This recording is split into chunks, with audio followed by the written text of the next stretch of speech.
ఈ స్కీమ్ అనేది ఎన్ని సంవత్సరాలు కట్టుకోవాలని కూడా చెప్తానండి. మనం ఈ స్కీమ్లో ఒక 500 రూపాయలు ఇన్వెస్ట్ చేసామనుకోండి, ఒక 500 రూపాయలు కట్టుకున్నాం అనుకోండి, మంత్లీ 1,57,000 రూపాయల దాకా అయితే వస్తాయి మనకి, మనం తీసుకునే టయానికి. అదే ఒక 1000 రూపాయలు చొప్పున కడితే 3,15,000 రూపాయలు అయితే వస్తాయండి. అదే ఒక 1,500 రూపాయలు చొప్పున కట్టామనుకోండి 4,73,000 రూపాయలు అయితే వస్తాయండి.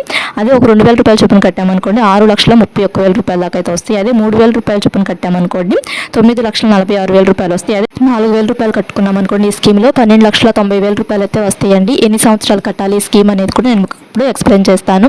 ఒక 15 ఇయర్స్ దాకా అయితే కట్టుకోవాలండి ఈ స్కీమ్లో అయితే డబ్బులు. ప్రతి ఇయర్ కూడాను వడ్డీ రేట్లు అనేవి పెరుగుతూ ఉంటుంది.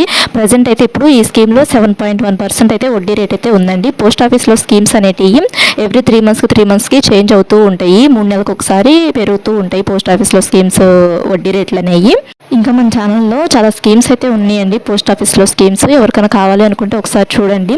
ఇంకా ఈ వీడియోలో అయితే నేను